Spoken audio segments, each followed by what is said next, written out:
exist. I have no bubble. The bubble does not exist. The bubble does not exist. The bubble does not exist.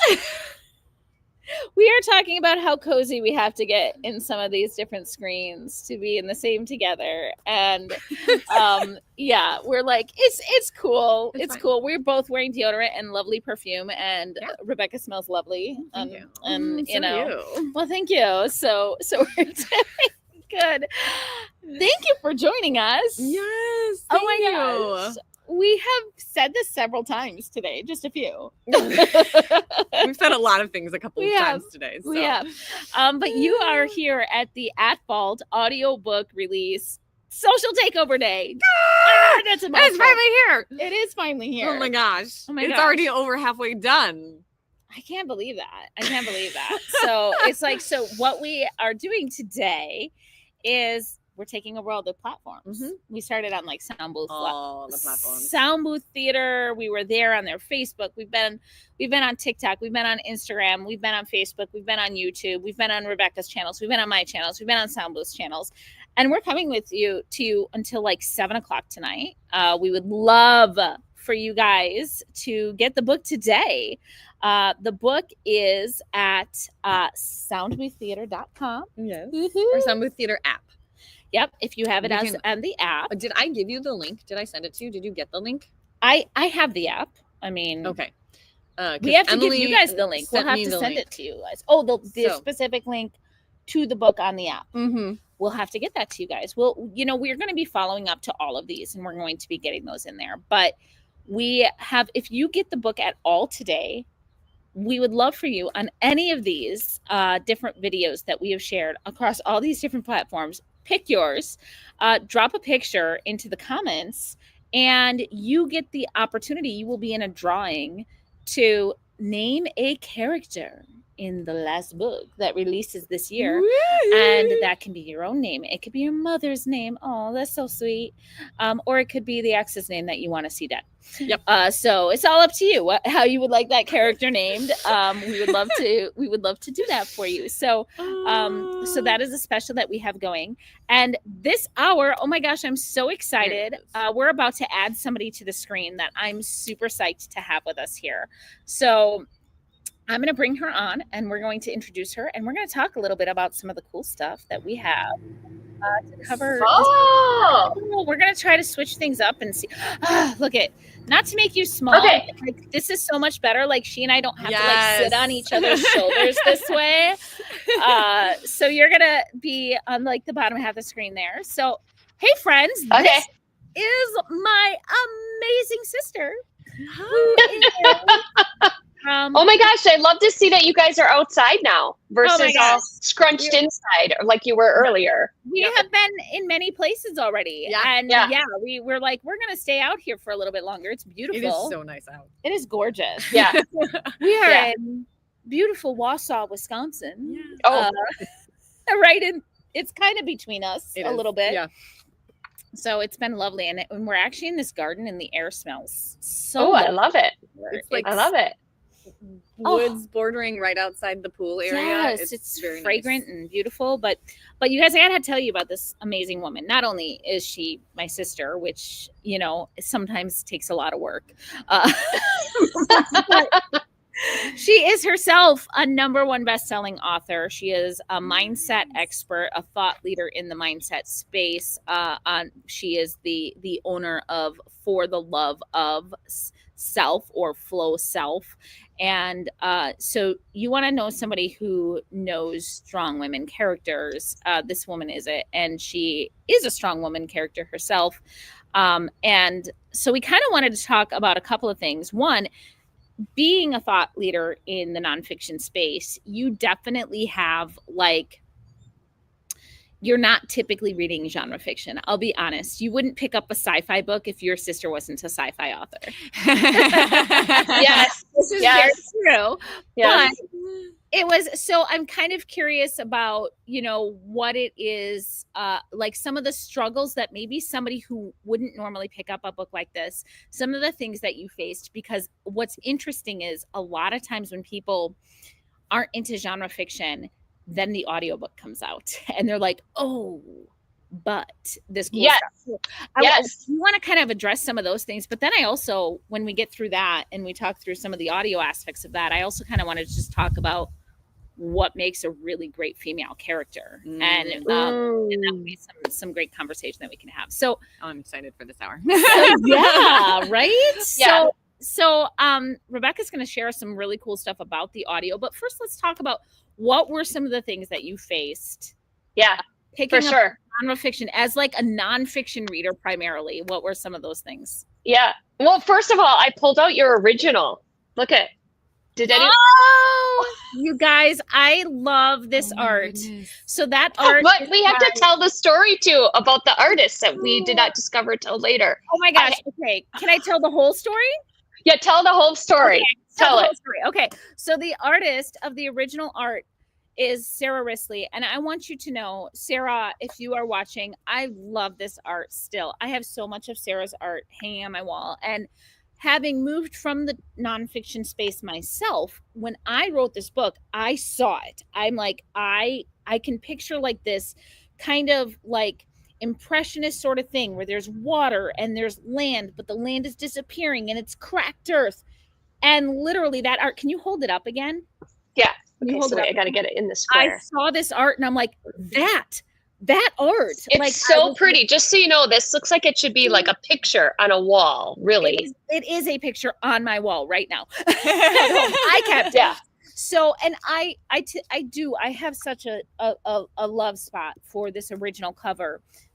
Realistically, it is not the cover that most sci-fi readers are looking for. No. And so I did have to change the cover ultimately. And I don't regret changing the cover, but I do have a soft spot in my heart for that original cover. So I'm at Sarah's house looking through all of this art, and I don't even know how it came up. But we were talking about like where she used to live, and I'm like, oh, my sister used to kind of live in there. We find out that they lived not like they were like neighbors that had a block party on this alley, that they would close the two sides of the alley and have this block party. And she goes, awesome. wait a minute, I know your sister. Wait, I used to hold like this Christmas party, and your sister, she's the one when her husband went out to the apartment to go get some beer. She went up to the window and she goes, "Hey, baby!" And I was like, you have to know, like, Yeah, that's my sister. yeah. But what's crazy is that wasn't the sister that I knew. I mean, as adults, we've gotten to know each other, much more, and now I know that side of my sister. But for me, hearing that about my sister, I was like, what are you talking? I had to approach you and I was like, Kim, is this a true story? I was like, yeah, it was. Like, whatever, it was my husband. I had to keep him happy. I'm like, all right, good on you. So, Well, I mean, it is our over 30 years. So well, it's our 28th wedding anniversary today. So oh, there you go. right. This is your anniversary. That's oh my gosh. Happy anniversary. Woo woo woo. Yeah. So very cool. And you've been together for over 31 years. Yeah, So, something like that. I mean, yeah, whatever, forever. Yeah, exactly. But so talk. Thank you for bringing that. I love that story. So and keep your husbands happy. You too. Yes. Yeah. Yeah, All exactly. it takes is a little flash every once in a while, y'all.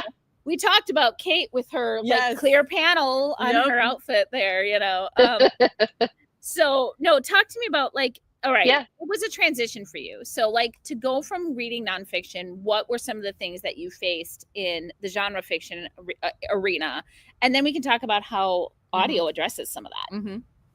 Yeah, so first of all, keep in mind when I am a reader, I am reading with pens, highlighters, and sticky notes. So that's how I read. I read to study and earmark and coach around it or whatever. Obviously, I'm not going to do that with this book. So for me, what was really hard for me, and I think it's the way that my brain processes, is it was hard for me to picture in my head, what is the difference between 2552 and 2908, right? Like, well, what does that mean versus if I read something that spoke to, 1950 to 2025, I know the difference, right? I know in 1950, there was there were no cell phones or whatever it might be. And so that, first of all, was hard for me to wrap my head around. So when I started reading it, and starting with Linda, and then I was going to Miriam, and I was like, okay, wait, I cannot in my head picture what this looks like. Like, how is this time different? And so I probably was about 6 chapters in, and I just was not getting hooked, and I felt really bad. And I was like, I've got to read this story. So I was like, I wonder you were laboring through it, and a book shouldn't feel that way. I know for you, I right? mean, you are. And let's be honest, I wouldn't have read it unless it was my sister. But I want genre fiction. It's just not what you read. It's not my thing. So I was like, I wonder if I read one story at a time, so that I could put the pieces of the puzzle together on what that time looked like, so that I could feel it and be in it and understand it. And so that's what I did. I started with Linda. I read all of Linda. So 1, 3, 5, 7, whatever. And then I read all of Miriam. So I took one book and read 2 books. Yeah. And then I was able to understand and really connect with the story and the characters and the time frame and all of that. So I'm also not as smart as Jerry Shepard here. Like, just so you know, she's like very intelligent. She is. And I'm a little bit more surfacey. Even my words aren't as deep as her. I'm just like, what's happening here? Okay, so first of all, definitely disagree. You are definitely as intelligent, but I would say we have different types of intelligences for sure. But I like a complex story. I like a multi-timeline story. Yeah. I like puzzle pieces. Like when I moved into game writing in the last few years, I was like, I've always been a game writer, because I do I like Easter eggs and puzzles and full circle conclusions and all of these things that are very, like, they're complex, and then you see them in the full picture. And that's a style I love reading. And so to write that way, that's where I'm drawn to write.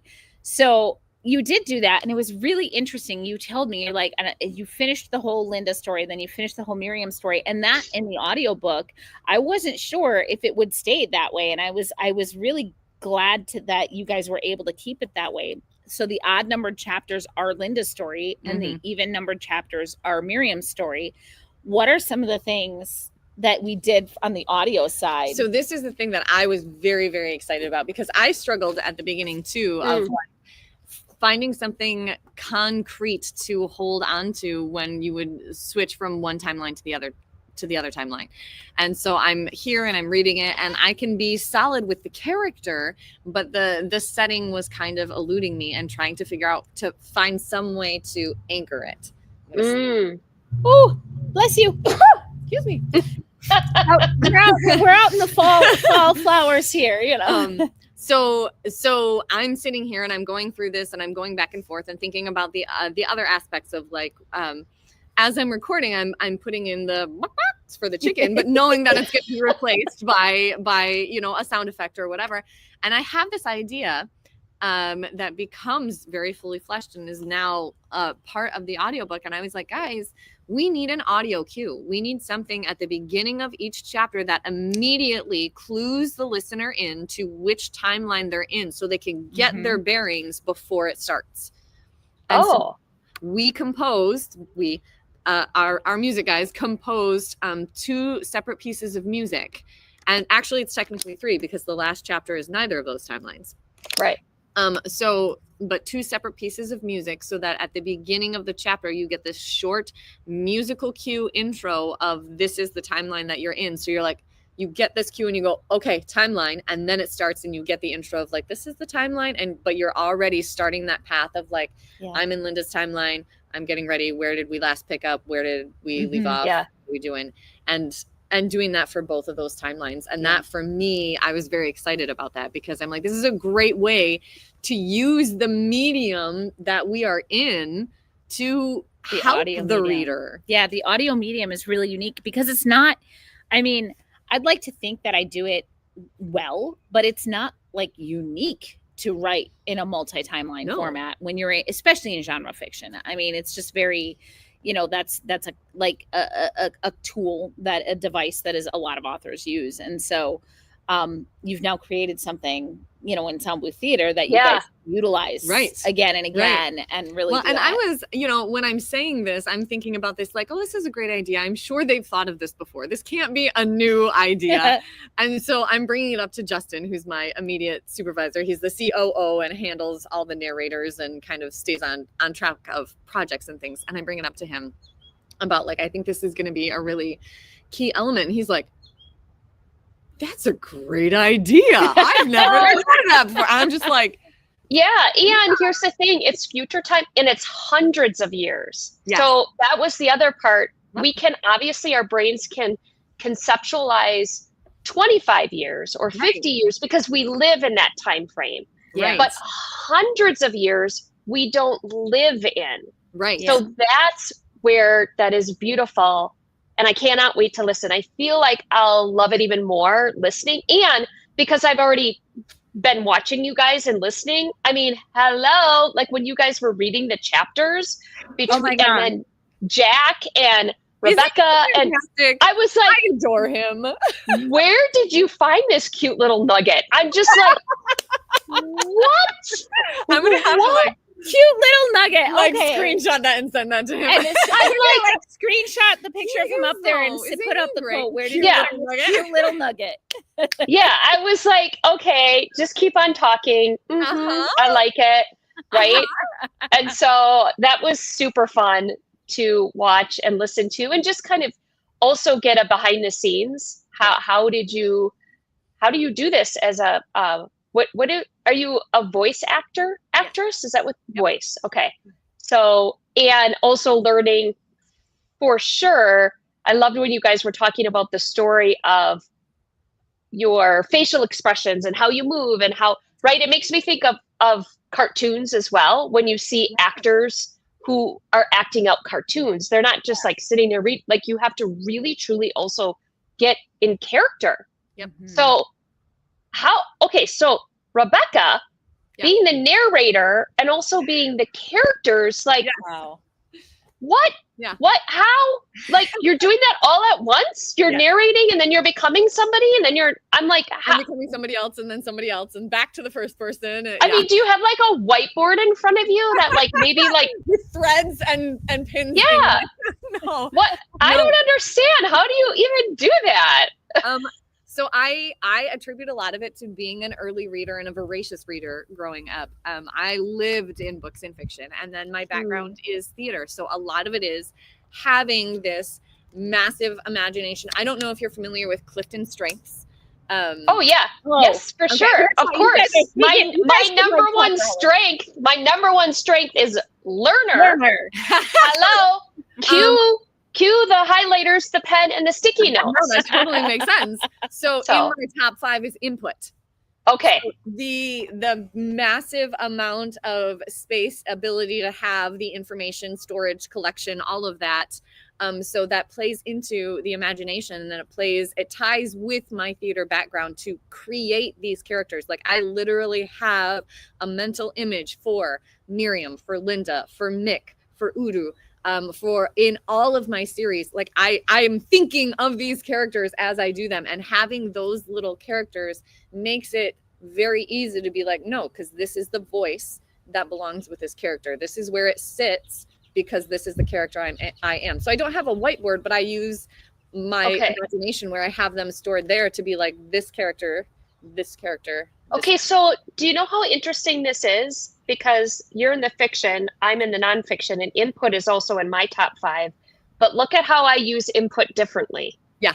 So I'm using input, and my sister can attest to this, Jerry, can attest to the amount of input that I can put into my brain that is nonfiction related, and then be able to speak to it, coach to it, then make it my own.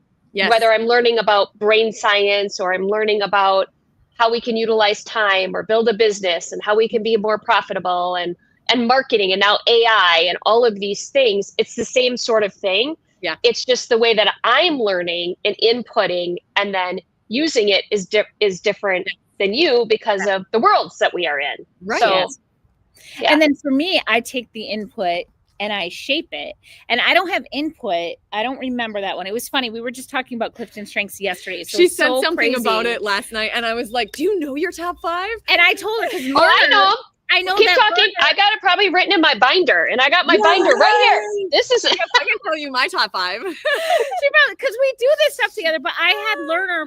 I think learning was one of mine too. But for me, I take it. Shoot, I didn't write yours down. Dang.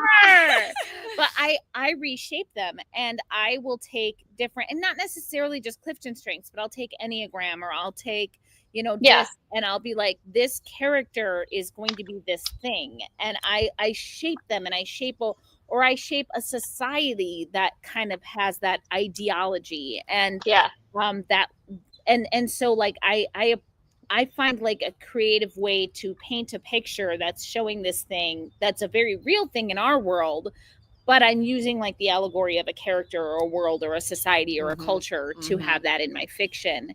And that's all the factions. I mean, the factions have ideologies. And so this is a perfect lead into the other thing I wanted to talk to you about, which I know, and we've told people all day, we're like, I know we sometimes seem like we're getting on a tangent, but the reality is, we're having a real conversation, and it's live. It should have a tangent. Yes, it is. So, and the fact is, we're feeling like 9 hours. We're talking about. We're not going to just sit here and spend 9 hours talking about the book. About this book. Yes, I want it here. I want you to find the book, absolutely. But the truth is when it comes to creativity, when it comes to learning, when it comes to building entire worlds and societies and people that live within them, you have to have layers. All of these things do intertwine. So the conversations that we have, whether it's like how you created this story, or whether it's, you know, talking about the strengths, it's all a part of it, because that's what makes a great story. That's what makes a story relatable. So where I want to talk to you about is Kim, you are such an incredible leader. While you coach to men and women at various levels of their business, you are a very strong coach specifically with women. And so like, and obviously, just like we were talking in the last hour, like there are some really incredible men in this story, but we also have built, like, I was very purposeful about the way that I built the women. So what do you think, based on your nonfiction knowledge, based on your coaching knowledge, what is it that's building a good and relatable character? Because once you actually read it, in like the way that your brain was able to process it, you're like, oh, I really like these characters. I'm able to relate. But what is it about it that makes a character in fiction very relatable and grounded for somebody who's from nonfiction, especially women characters? For sure. Well, I think first of all, I'm a big confidence person, right? Your own confidence without comparison. Who am I? What are my values? What are my joys? What's important to me? That's one. Two, open and honest around it can be definitely worthy of forming into the visual of who the character is. And I don't know, for me, humor, right? And humor means real. It just means like me admitting like, okay, I don't know how to read this. Rewind, start over, right? I think those are great characteristics to have when you're building out a woman, in my eyes anyway. Yeah. Is there something that you've read before that, and you don't have to call it like a specific work, but like something that you've read that maybe like you've come across something that either was particularly relatable or the opposite, where it was so particularly unrelatable that you're like, I can't buy into this BS. I'm putting this book down. Well, I mean, again, because I read nonfiction mainly, and because my natural is conversational. So I very much like conversational versus you're just preaching to me, or you're here and you're telling me, you know, let's say we're talking about, you know, how do you change your mindset, or how do you, you know, go chase after your dreams without worrying about what other people think about, or how do you build a business that's profitable? it's more than just like, here's how you do it. And so really, honestly, one of my favorite authors is Mel Robbins. And I like to listen to her and I like to read her because she doesn't, even though she's so very highly educated in her space. So the talent that she interviews, from doctors to philosophers to brain science experts. Even one time she had a podcast where she had somebody bring in a brain and they talked about your brain and how it works. Like, but she never ever. Right? Yeah. Give us the brain science, baby. Right? So interesting to women's health, to now menopause and all of these things. But she never alludes to the fact that she knows it all. So every time she's interviewing somebody, and sometimes I'm analyzing how she interviews as well, she's always being honest, like, I didn't know that, which in my head, I'm like, I think you did know that because you interviewed like 10 people before this who said this one thing, but she's human. She's like admitting to the fact that, oh, yes, I know I shouldn't be doing X, but I still do. Or, yeah, I said that to my husband the other day. So it's the conversational real piece. That's what I really like. And that's my style as well. Absolutely. So. And I think in fiction, if you have somebody who's info dumping, that becomes a turnoff all the time. And it's hard sometimes. In science fiction, it's hard because you're like having to explain things. And so creating that conversation in fiction, it emulates that very human, very nonfiction, real life stuff that we have, where it's like, okay, what are other ways? There's a description, there's to this person's emotion, there's that person's emotion, there's the actual conversation, there's, you know, all these other ways that you can tell something so that you're not just info dumping and you're actually making it, you know, something that engages and attracts and whatnot. So I know you are a huge audio person too. Huge. Like huge. She sends me how many? I don't know. 2 times speed. Like she's definitely. I don't know. You might want to listen to that that little nugget. Well, I'll listen to that one a little bit slower. Well, I mean, it depends on the character. So I've only got the audio, and I'm not in it yet. Like I literally only listened to the first chapter so far. But yeah, I'll have to report back. Yes.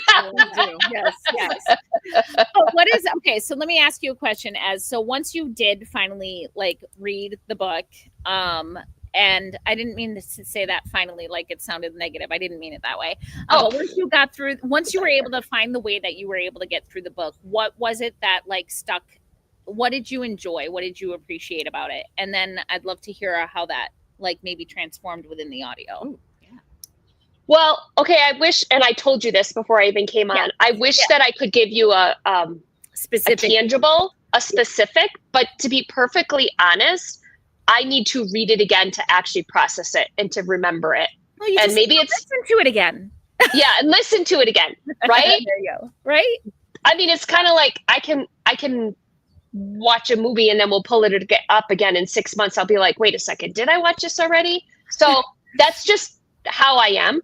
I mean, I definitely clearly remember the in-depth, I guess I would say, feeling that I had towards Miriam and Linda, like in the way that you write, where I could feel what they were feeling in the time frame that they were in and how it felt with their relationships. But to really give you a specific, like the way Jeff Nevin did when I was listening to him here earlier, no, I can't, at this moment. I just know you are correct. You write very character rich, which in today's world, you don't get in a lot I know that much about fiction.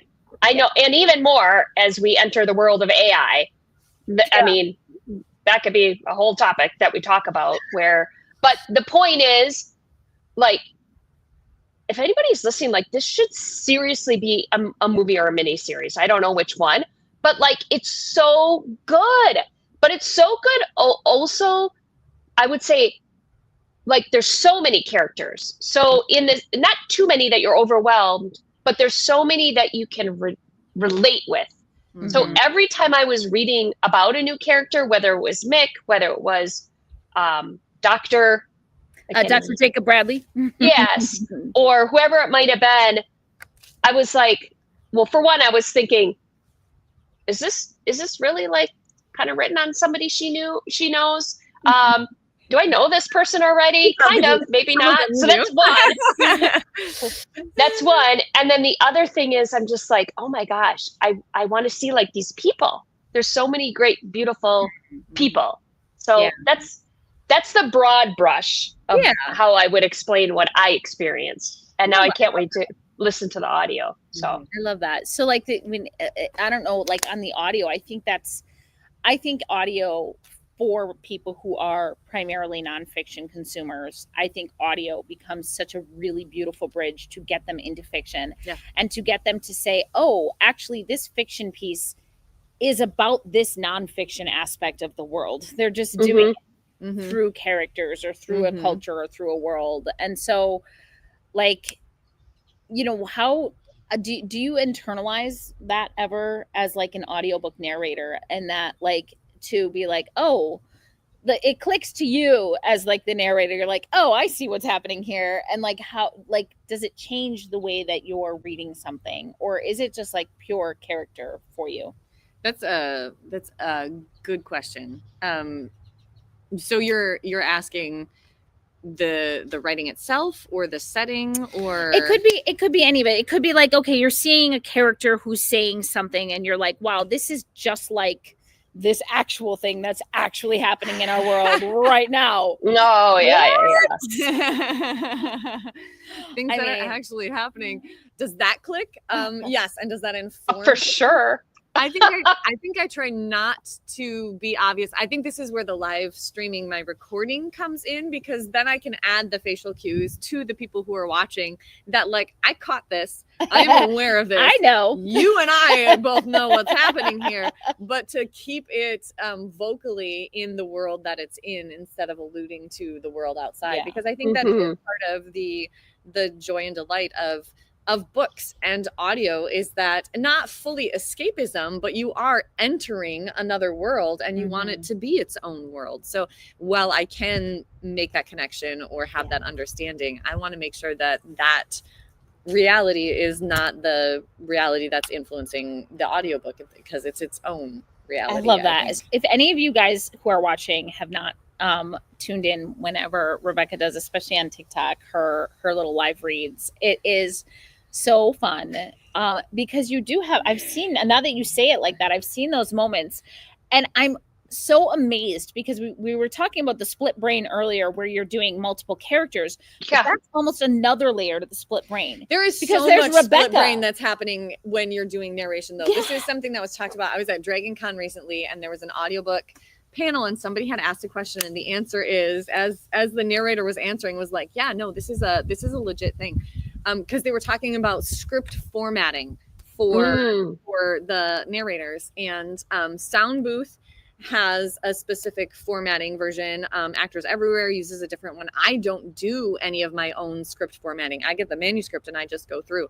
No matter how you do it, there is a level of reading ahead while you are saying things out loud. Because you have to know what's coming next and what voice it has to be in. And now some people will stop and pause and figure it out. I don't. And I know a lot of the narrators that I work with don't. They are reading ahead while they're saying what they're saying, so that they know what voice they need to flip into next and what's coming up and how that's going. Sound Booth's format is my favorite so far because it color codes things. So that is an easier, faster visual cue to know that, like, okay, one of my lines is coming up. I know it's going to be one of my characters, and I've got this color, and then I can see the name, so I know what voice I have to switch into right away. Yeah. It's Justin's character coming up. I'm going to record it, but I know I don't have to worry about being specific or whatever. But so there, you've got that interpretation, reading, speaking going on at the same time, that then I'm going, you know, I'm reading a line where it's like, then you're he stood erect, and I'm like, you know, like okay, so this is super interesting. So this is where I'm like, okay, I need to understand the business model. So this is where now I'm like, this has nothing to do with the book. But so how does it work? So Jerry, do you rewrite like this whole book into a manuscript style and then give it to Sound Booth, or do they? Did not. I provided the PDF and the documents, the editable documents to Sound Booth in the latest version, and then so Sound Booth has a script conversion team that fits into these formats.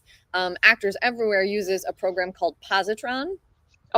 Which is a service that you feed the script in, and then it does that for you. Probably not quite as it doesn't have the detail level. And it doesn't have the color coding, and you still have to go through and double check that it labeled everything. But so those are the two services that I know of that I've worked with that do it. And then our good friend Ben Wolf, he actually good friend of both of us. Actually, the reason that we met is through him. He actually has done some for if you're taking something and you're turning it into an audio drama where like the words like she said and he grumbled, those words don't exist in those kinds of scripts, and instead it's actually the script is actually modified and adapted, and Ben has done some of that. He actually did some of that work on Dungeon Crawler Carl, which is like one of the world's best-selling audiobooks that exists, and Sound Booth did that as well. So that's a whole other layer of that one actually requires a different level of adaptation of the script. And then are you reading on your own, or are you with some of the characters reading at the same time? So that depends on the project. So like for this one, as lead narrator, I go through, I get the full script, and then I go through and I record the entire thing. The program that we're on has different tracks. So different levels. So I will do my narration on one track. I do my female voices on another one. All of Mick's are on this line, all of Jack's other characters, and then Ryan's got his own line and Jeff has his own line. So we take that file after I record everything. We take that file and it goes to Jack first because he's got the most. He fills in his 2 tracks, and then it goes to Ryan, and then it goes to Jeff, and they fill in their tracks.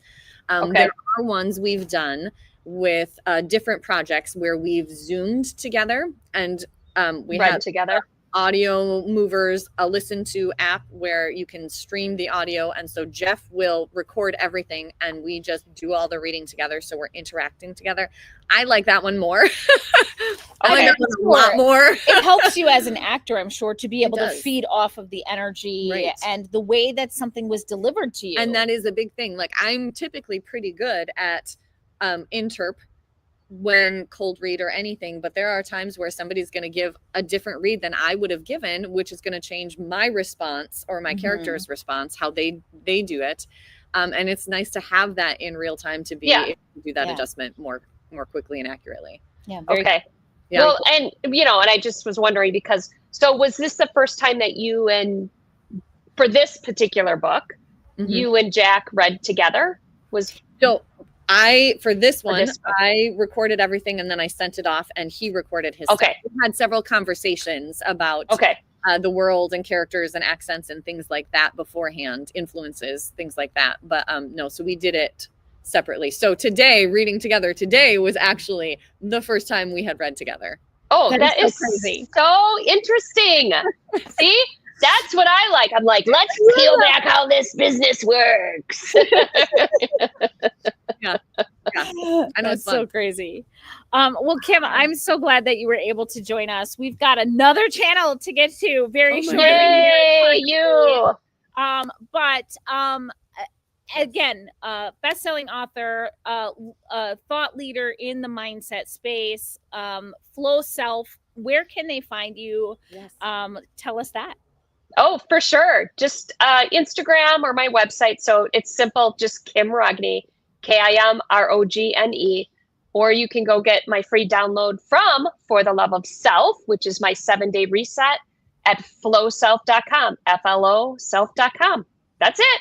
Awesome. So thank you so much for being here. Awesome. You guys are amazing. And oh, by the way, I love all the outfit changes. So we're having fun with it too. I think it's amazing. I mean, it's so good. I love it. Red carpet coming. So, yay. So everybody stay tuned just for that alone. It's worth it. Yes, absolutely. So we'll be catching you all soon. And again, Kim Rogne, thank you so much for joining us. Thank you. Bye. Bye.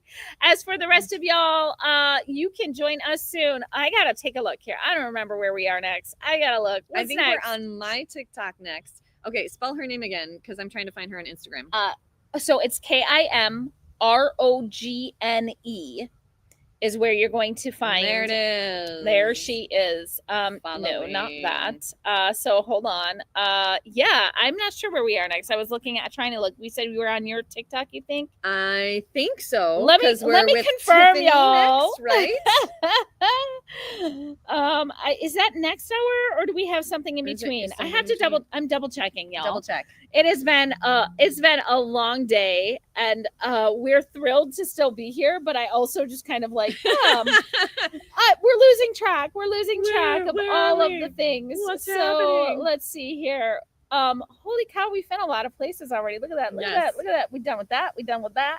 Okay, so we're at 3. We're at almost 4 o'clock. Yes, so we're gonna be TikTok. on your TikTok. My TikTok. Yes. Oh my gosh, it's 4 o'clock already.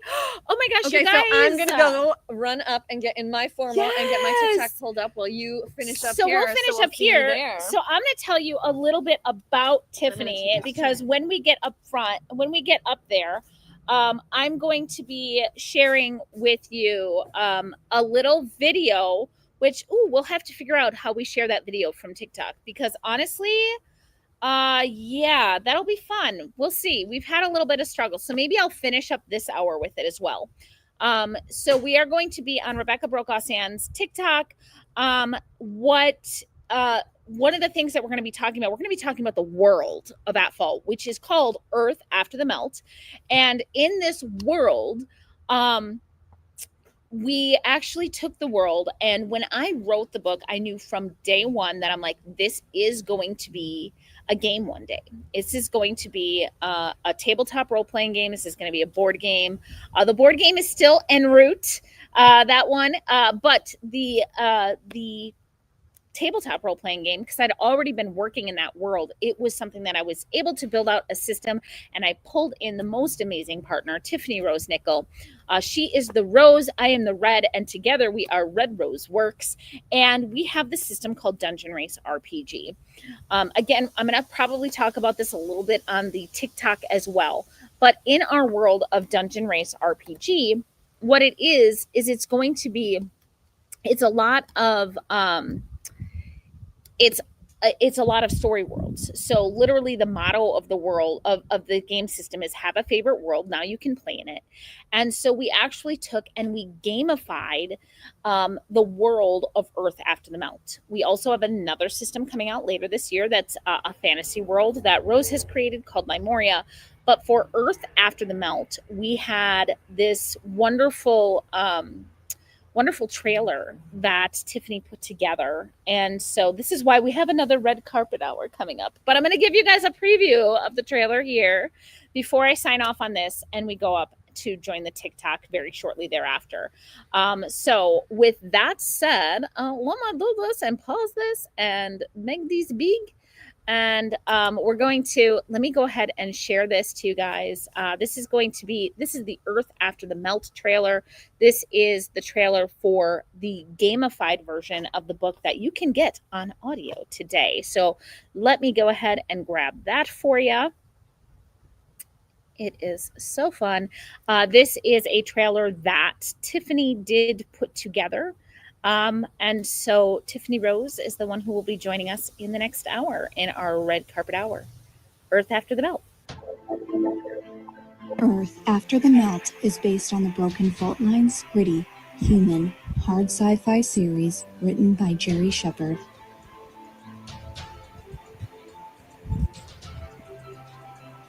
Humanity clings to survival on the last remnants of arable land in Earth After the Melt.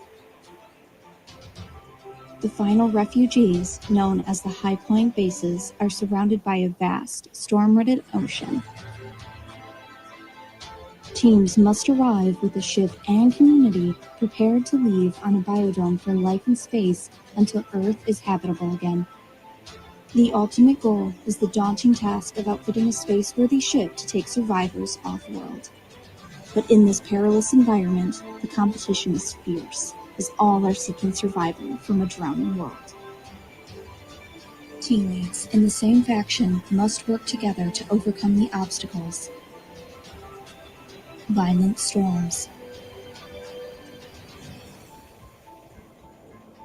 Viruses.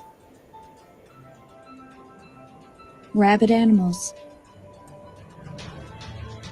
Toxic environments. And human adversaries.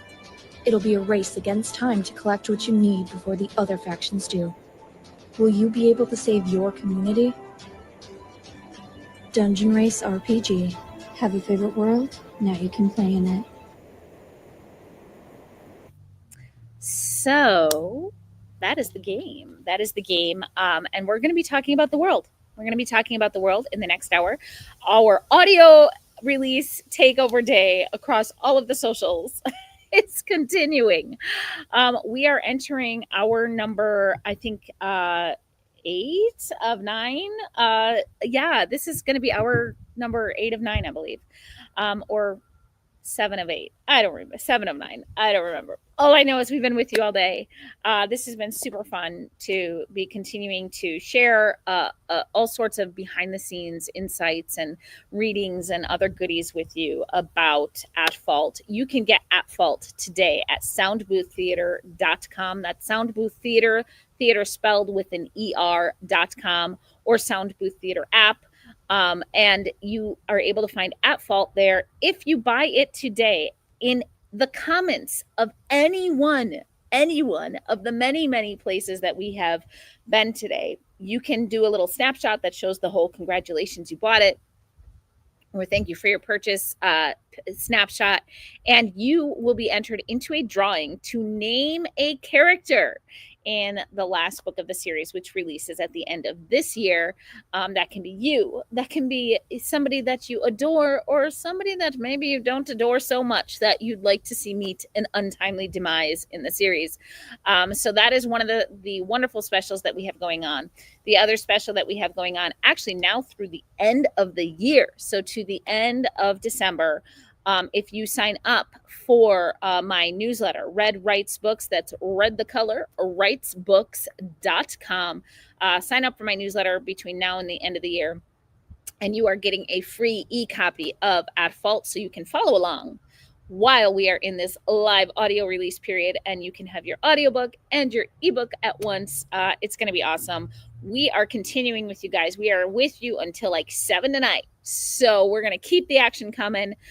We are live next with you in just a very little bit on Rebecca Brokaw Sands' TikTok. So we are going to be on TikTok with the lead narrator and project lead, Rebecca Brokaw Sands. We will be live with you there. It is our second red carpet hour as we talk about the world, and we'll share that trailer one more time with you for Earth After the Melt. And we will be joined by my other business partner, Tiffany Rose Nickel, the other half of Red Rose Works and co-owner of the games that are based on this world. So until then, have a great little bit. Hope you keep on joining us. And as I always say, be gloriously human.